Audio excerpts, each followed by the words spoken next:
which I have now done. So as always, recording is now enabled, and depending on your device, you should have a prompt on your screen to tell you that that is the case. So welcome everyone to our weekly call. And as I mentioned a few moments ago, today the main subject of our call will be the ECHO discussion paper on DOE. As you would have seen from the reminder of the agenda I said earlier, we're joined today by both Klaus Landefeld, the Vice Chair of ECHO, as well as Lars Steffen, the International Director, I think, Lars, of ECHO. And you'll hopefully both correct me if I've got those wrong. So you're going to take us through just some of the highlights, I presume, of the discussion paper, and that will lead into a discussion and no doubt some questions. So, gentlemen, over to you.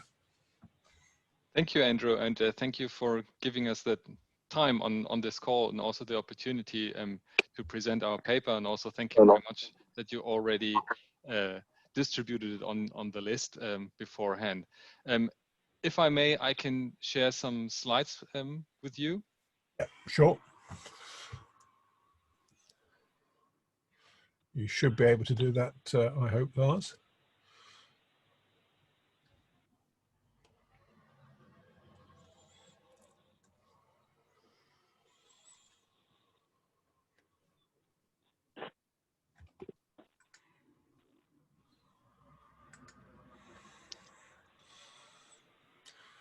So can you see? Yep, that has come on my screen. It did come on momentarily. It's now come on with a dialog box from your software by the look of it. Although forgive me, since I don't speak German. Yeah, it's a screen presentation, and it says continue screen presentation. I'm not entirely sure why this appears. Lars? I can Siehst du? Yeah, okay, yeah, that's better. Yeah, maybe use that mode rather than slide view. Yeah, okay, okay. It was there in a second. Yeah, if you just enlarge that. Yeah. Okay, good. So what we'd like to do is just to give you an overview of how this discussion paper evolved over the last months already. And for those who are not familiar yet with the discussion paper, we released it on the 8th of September. And there's also the download link, but we can also share this PDF after the call on the list again, so that everybody who's interested in, at least after the presentation, to have a look at it, has access to it. Just very briefly, for those who are maybe not familiar with the ECHO Association. So ECHO is the largest internet industry association in Europe. We've got more than 1,100 members from more than 60 countries. We have offices in Berlin, Brussels, and our headquarters in Cologne. We are already 25 years around, so we are celebrating our 25th anniversary this year. We are also founding member of EuroISPA, and we are also offering a couple of services that you might have already heard of before, even if you're not familiar with ECHO. So the DKIX in Frankfurt is very closely connected to the ECHO Association. We have the Certified Senders Alliance, which is a large whitelisting project for bulk email senders. And we are also running the German hotline of the InHope network. That was the short ad slot. So basically, we thought in this circle, it's not worth to explain what DOE is. So we actually thought it might be interesting for you to know how we developed this paper and who was involved, and to get an idea why we came up with a list of recommendations that you can find in this paper. So this whole thing started in the end of 2018 when the first time members reached out to our association that there's this thing called DNS over HTTPS, and this should be a topic where the association should have an eye on. And Vittorio was also one of those who reached out to us that we should put it on our agenda. So we reached out to our partner association in the US, which is I2 Coalition. We work very closely together with I2 Coalition.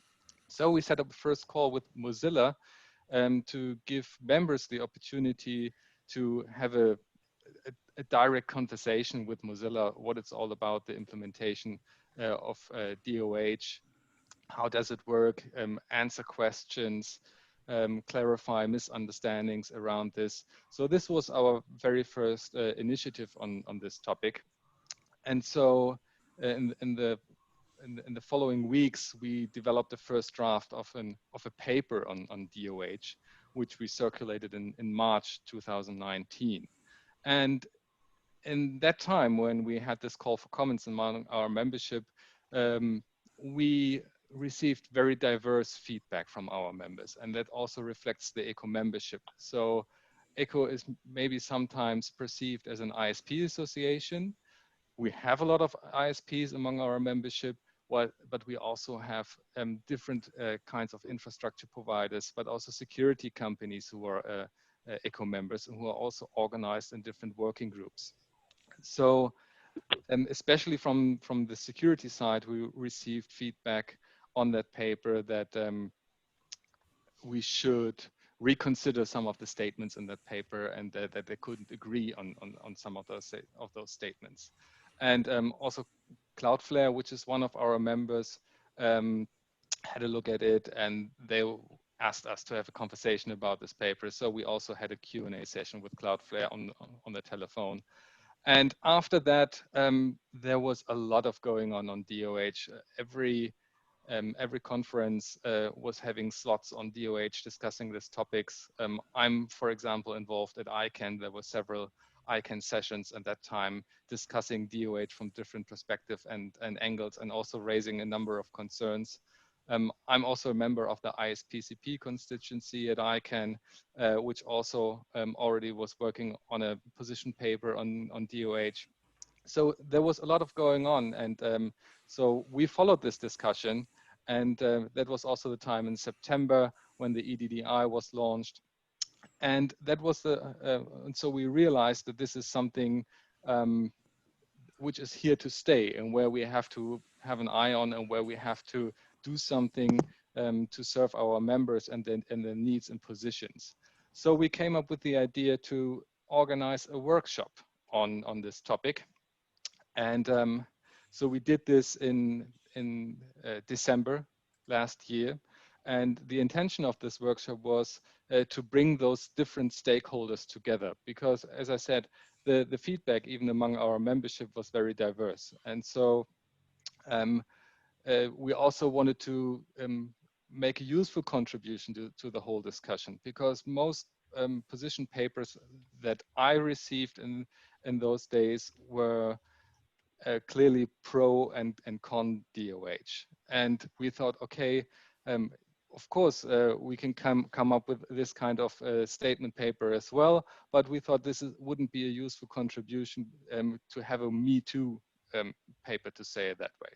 So our intention was to bring those different parties together and have a fruitful discussion, and to find common ground, and to see this diverse feedback not as an issue, but as an opportunity to find this common ground and to work on consensus and compromise.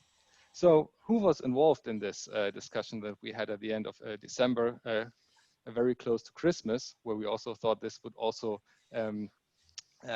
make this environment a little bit more friendly to discuss the different opinions on DOH. So Vittorio, who is also today on this call, was involved. The ones who are marked with a star have been involved in the development of the paper after the workshop, but haven't been on site. Everybody else made the way to Cologne to participate in this workshop, which was a full day workshop. And That's the second part of the list. So Klaus was also involved, but also Norbert Pohlmann, who's also member of the ECO board, and Thomas Rickert and Patrick Cotter are heads of working groups. So Patrick Cotter is the head of the anti-abuse working group at ECO, and Thomas Rickert is the head of the Names and Numbers Forum working group at ECO. And I was involved in the project management together with my colleague Judith Ellis from my ECO International team. So what was the outcome of this discussion? So the basic outcome is DNS encryption is good. And that was the starting point of our discussion.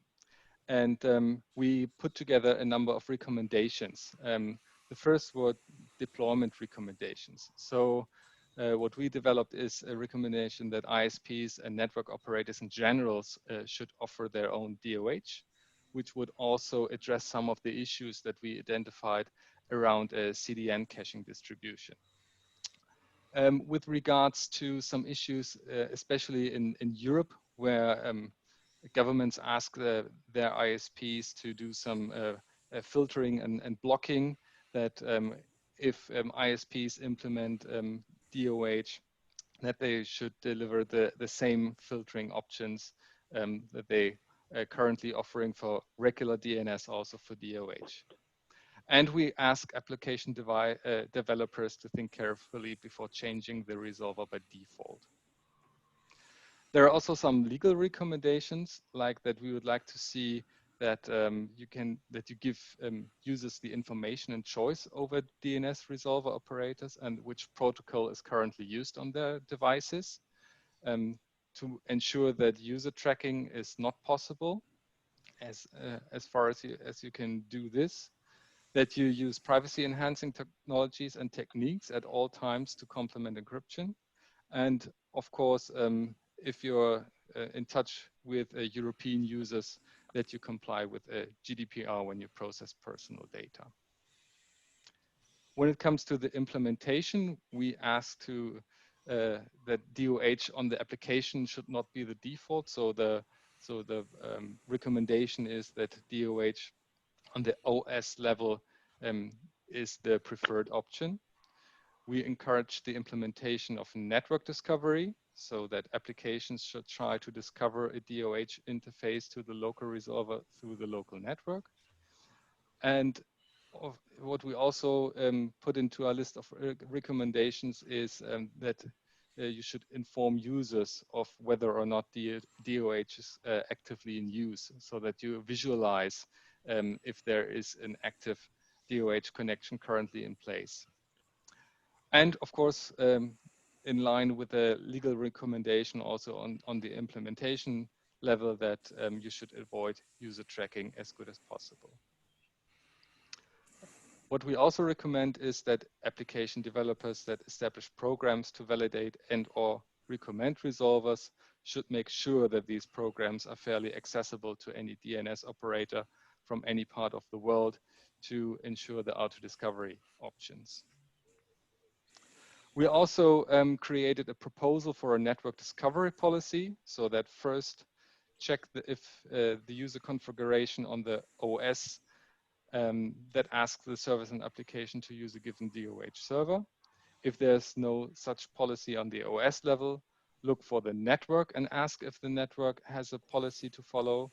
And if there is no policy on the network level, fall back to third-party DOH provider to ensure encrypted DNS, which is something that differs to the recommendations of the ISPCP at ICANN, for example. So they say that the final option should be to have unencrypted DNS, but stay with your local ISP instead of switching to a third-party DOH provider, where we think the encryption of DNS is the primary focus. So as the last resort, we think it is always better to have another DOH resolver instead of having none. What did we learn from this whole process? So what we did in the workshop was we asked everybody in the room if it was okay to record the whole workshop. So we recorded the full day workshop, and we have a transcript tool. So we put in the recording into a transcript tool, and from that transcript, we started to develop the discussion paper. And why did we do this? We did this because we wanted to be as accurate as possible on the statements that have been made in this workshop.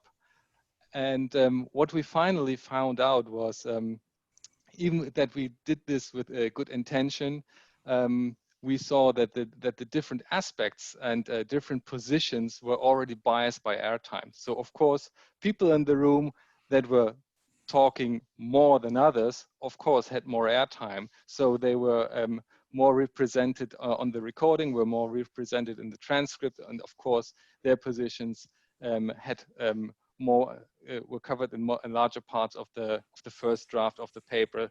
Then it might be a balanced way to put this paper together. One of the lines along which the major discrepancies have been legacy DNS providers, ISPs, and also new market players. When you take a look at the list of participants, I think it's pretty clear along which line the parties were going.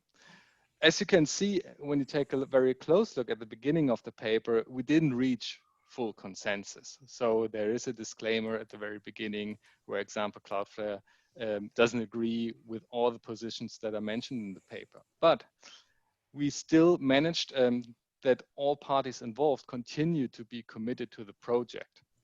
And that is, from our perspective, one of the major goals that we achieved with this paper, that we had this commitment until the publication of this. And we think this is one of the reasons why it's still a valuable contribution to the public discussion on DOH, so that we really try to bring the different parties and angles together and have this joint discussion paper. Of course, there's still potential for a version 2, because what the status that on DOH that is currently reflected in this paper will still develop. We will see changes, we will see new developments, but we think it was worth the try to bring everybody together. And maybe Vittorio can also chime in and let us know if also from his perspective we achieved this goal.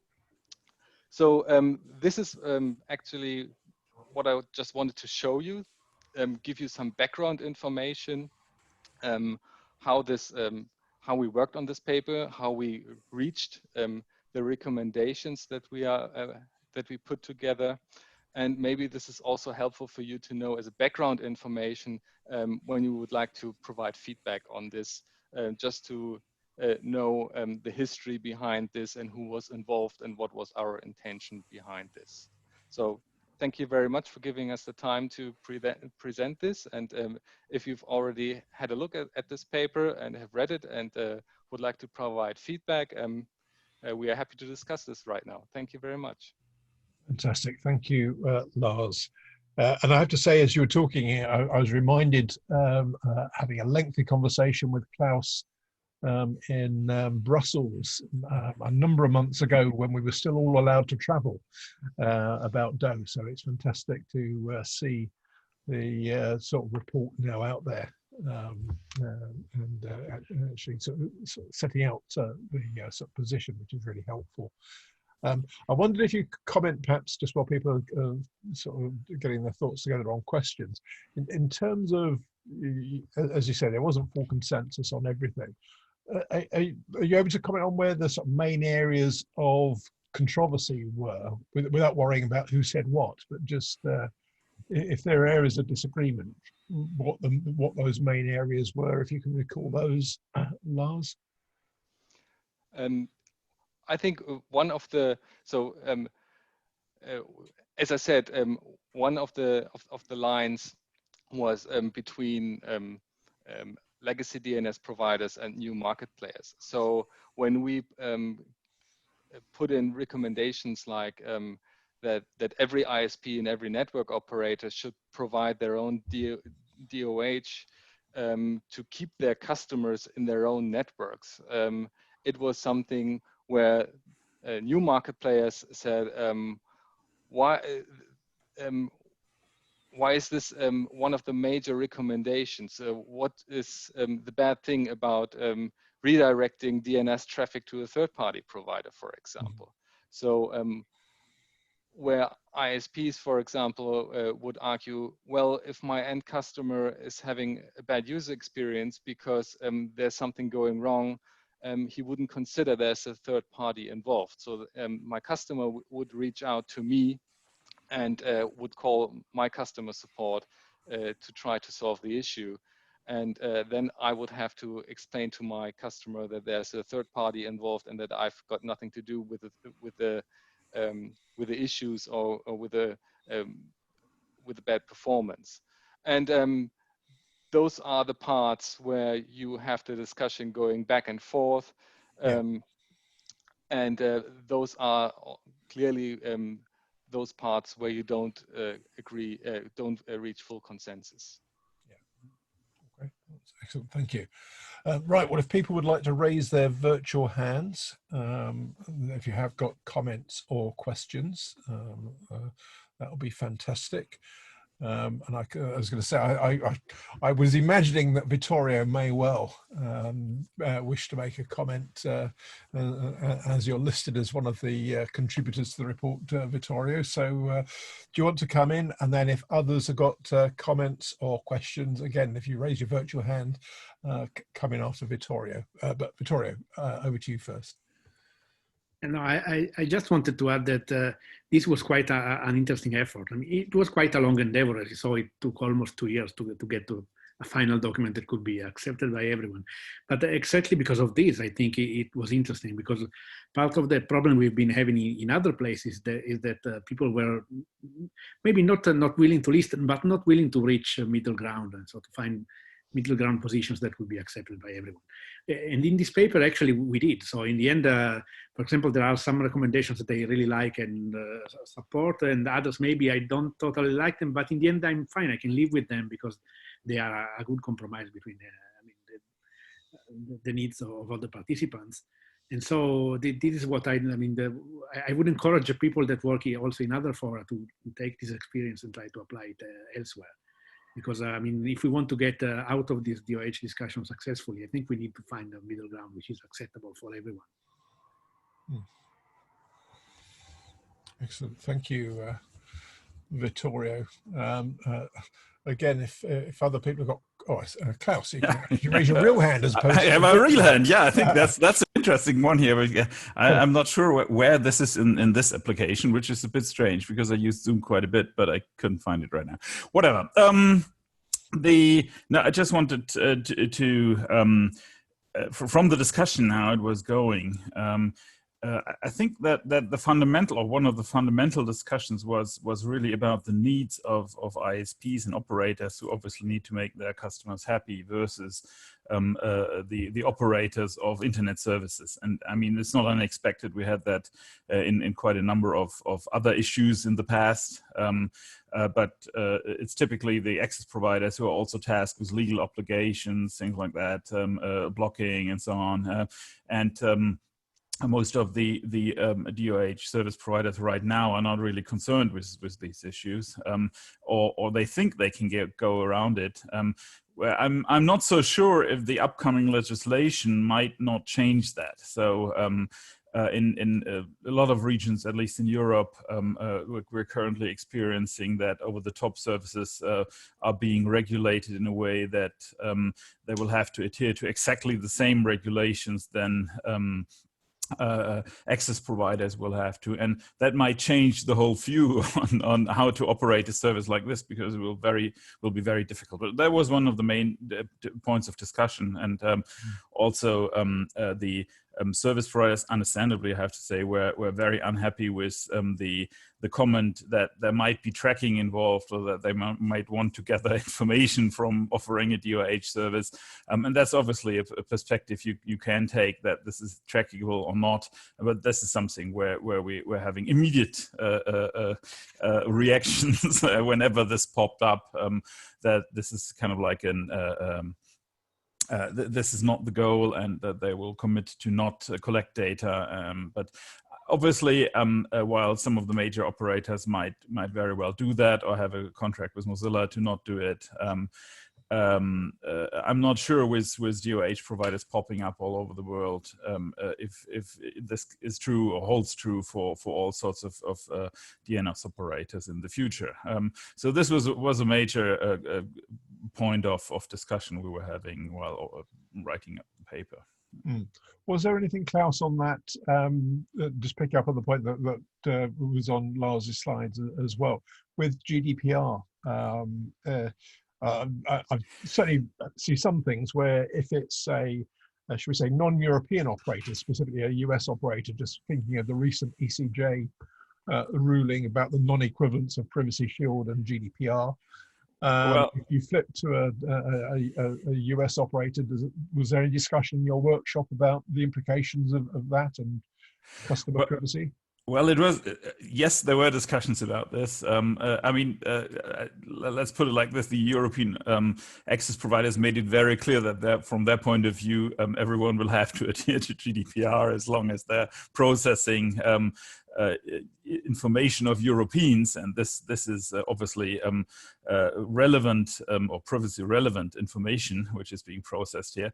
And my personal feeling, but that's just me, is that there is still a fundamental lack of understanding of the extent of GDPR and how the data is to be handled from some international operators.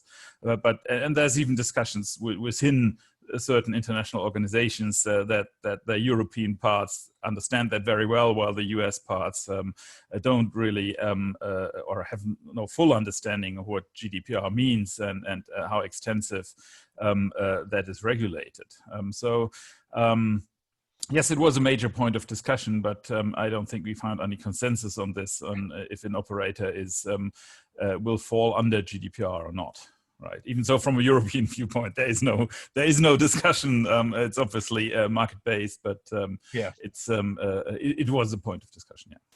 Okay. Thank you. All right. Any questions from anybody else? Maybe even observations, perhaps from some of the sort of US headquartered companies. If you have a view on GDPR, well, it may or may not be for that, but I see, Glenn, you've raised your hand. So does Comcast have a GDPR view, or is it something unrelated to that you were going to say? Well, I'm not authorized to speak for Comcast on the GDPR issue. Very wise. Although wearing my ITF hat, it would be, and Eddie hat as well, it really would be good to have some authoritative analysis of that, because while I represent an American operator, we do have interests in this small company called Sky, so we are a bit international, and the question keeps coming up in various circles around GDPR and DOH, and it really would be good to have the conversation move beyond the engineers and beyond the sort of internet policy people and into the realm of some of really media authoritative analysis that we can say, yes, this is the answer. And then we refer to it and we can work with it. And it's very frustrating at the moment that we don't have that. And so it would be nice if we could figure out some path to getting there. And I don't even want to guess what the answer is. I just want an answer. So we know what we have to work with. I understand. Yeah. Great. And the other question I had was, might we see a similar work or activity around ECH in the future? Well, let's ask Echo. I don't know if you've got any plans to do anything on ECH. So just as a reminder for those people who perhaps aren't as familiar with some of the other standards activity, ECH is the sort of updated version of encrypted SNI to horribly oversimplify things. So with apologies for all the people actually working on that, but in terms of the encrypted client hello or ECH, is that within the sights of Echo to do something, or is that not really on your radar just at the moment? I'd say it's not really on the radar. It wasn't raised by any member so far, which doesn't mean that we're not willing to take it up or discuss it. It could become part of future discussions, but it was just not raised by any member. I mean, we're typically member driven, so someone needs to put it on the agenda, and at least that I'm not aware that it was put on the agenda by anyone so far. So from a technical point of view, yeah, it makes sense. Yeah. Maybe this changes after this call.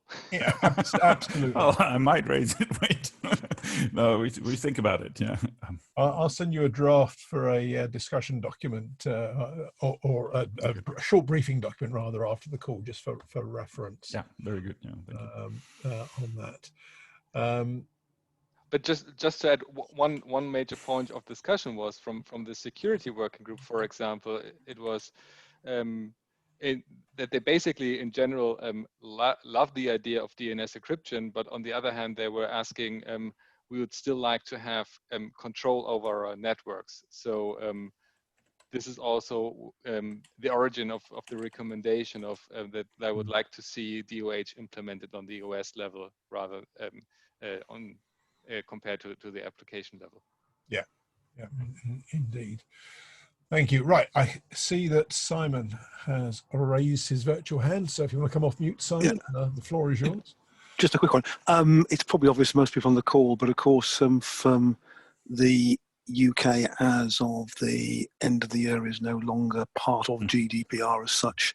We will have our own GDPR-like regime, but we are, of course, ourselves trying to sort out reciprocity with the EU and the rest of the world on that score too. I'm curious, has that been published now, how that will look like? Because I was really curious about how the UK will relate to all of this in the future. You will see in the press that negotiations are ongoing. They are ongoing. Okay, so, yeah. So, okay, that was my last status as well. So, okay, yeah, thank you.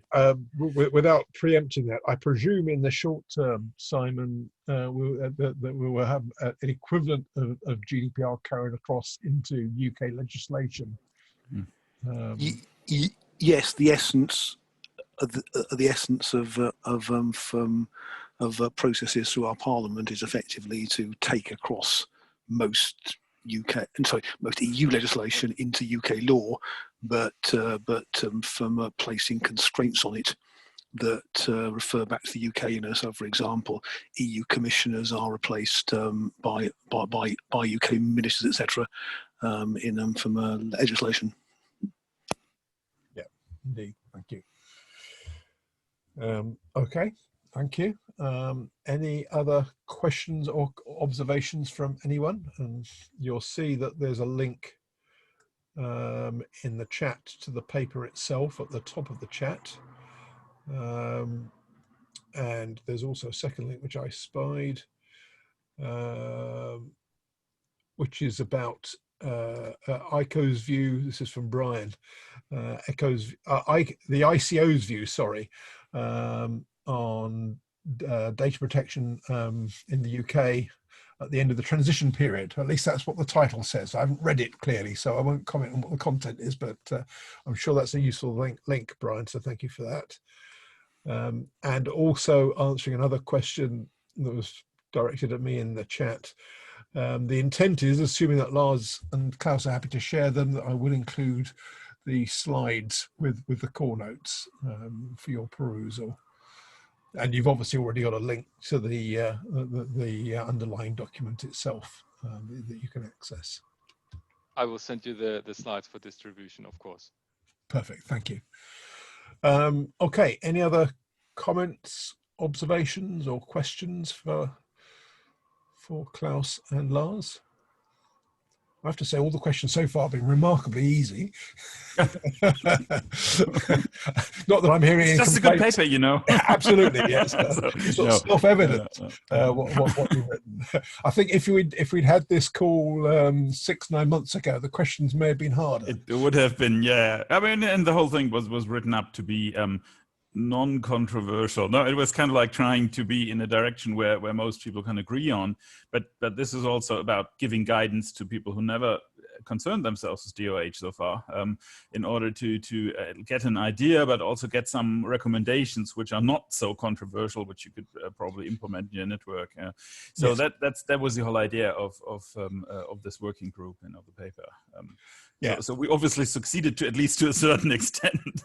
Absolutely, and dare I say, I mean, I think there has been a dearth of material aimed at that sort of informative sort of position. So I think it's been sadly lacking up until now. So I think from that point of view, it's filled a real gap in terms of just giving straightforward recommendations on actual deployment, and also covering some interesting policy points as well in the material. So I think to that end, it will have informed a lot of people, which is much recommended.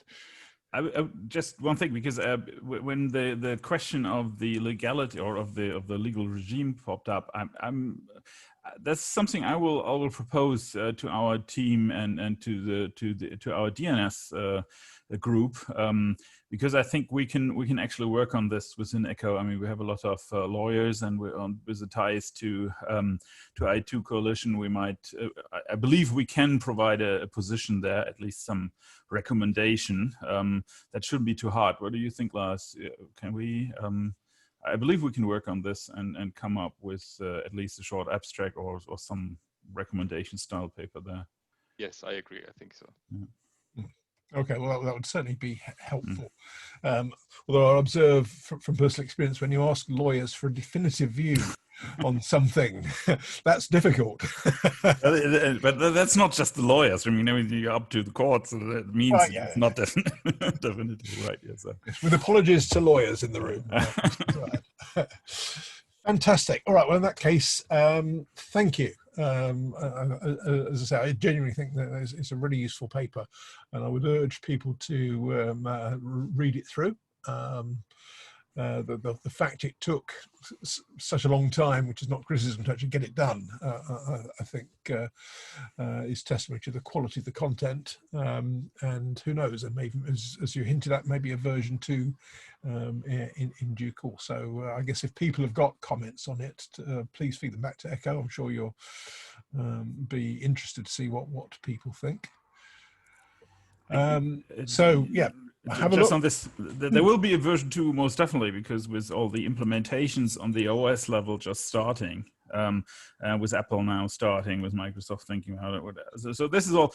I believe we need some update within a couple of months about how this is properly addressed. Otherwise, it will lose its function as a good recommendation.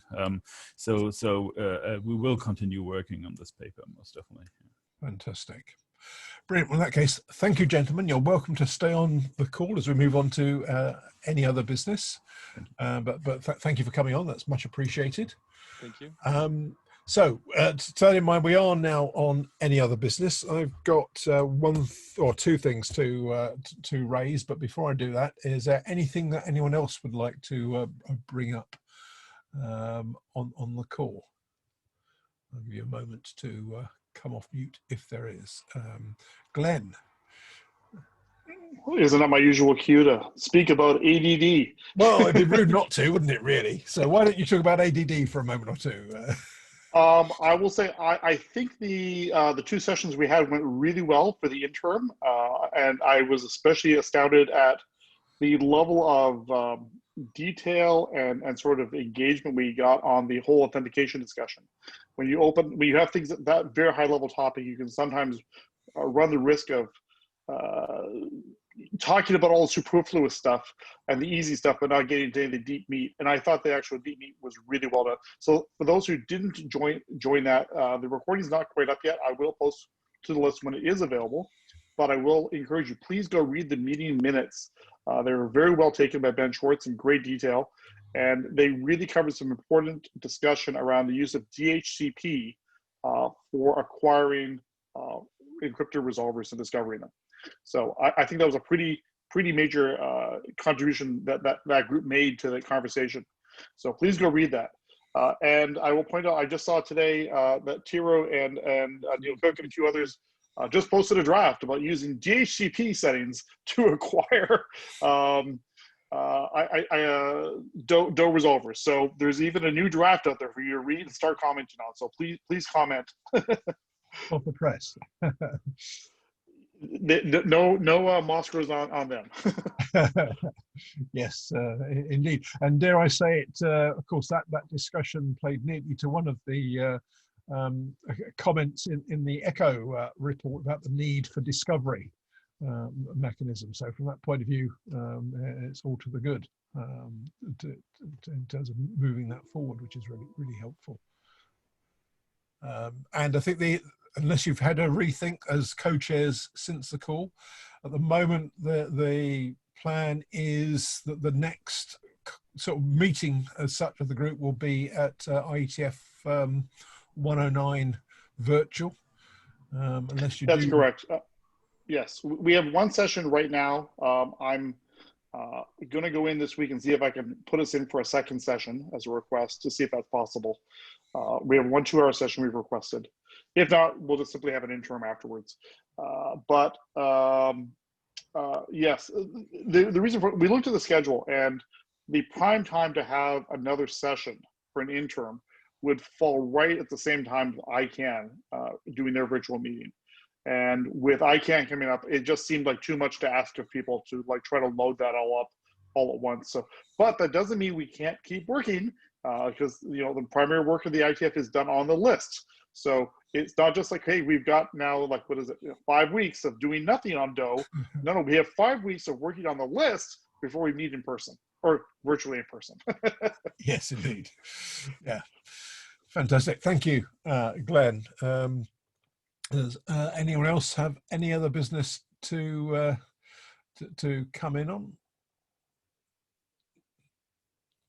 If not, I'd be remiss of me not to mention, again, just picking up from one of Klaus's comments, you hopefully all will have seen that iOS 14 and the iPad OS equivalent are now shipping.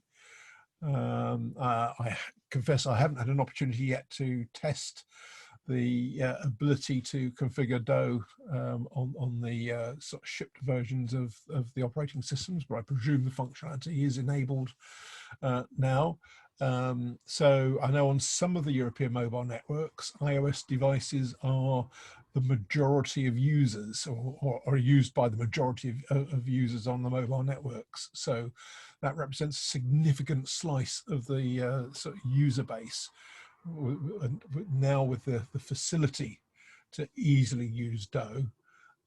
So from that point of view, those of you that are running resolvers, DO resolvers, you may well see an uptick in traffic. So be aware of that. And if you haven't already got plans to bring forward your own resolvers, it would be certainly well worth giving that a second look.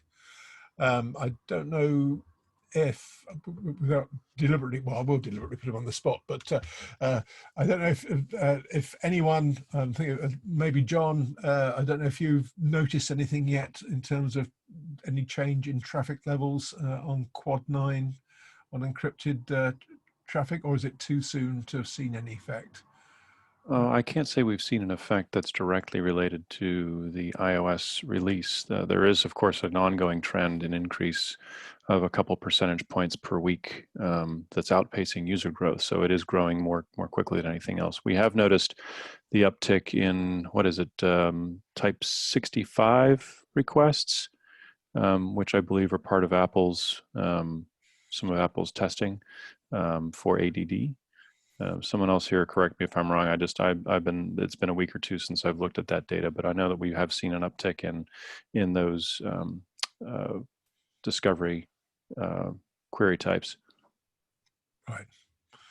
Okay. So Well, it'd be interesting to see if in the coming weeks if there is any discernible sort of measurable effect from iOS. And of course, Big Sur's not shipping yet. I think don't know if they've given a date for that yet. So Mac OS not quite at the same stage just yet, but that will be a further kick in terms of the potential user base as and when that ships.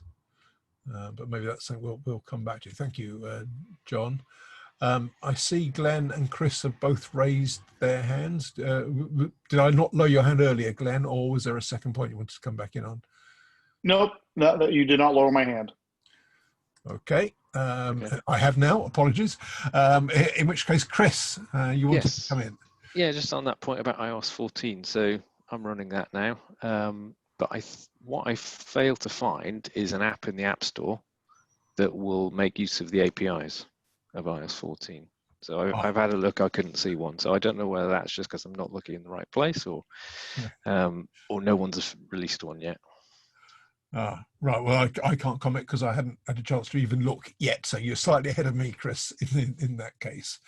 Maybe I'll touch base with Tommy offline then and see whether it is definitely enabled now, just to make absolutely sure on that. And I can see Greg has commented in the chat that he's seeing some increase in traffic as well in terms of Q-type 65. So I think consistent with John's comment.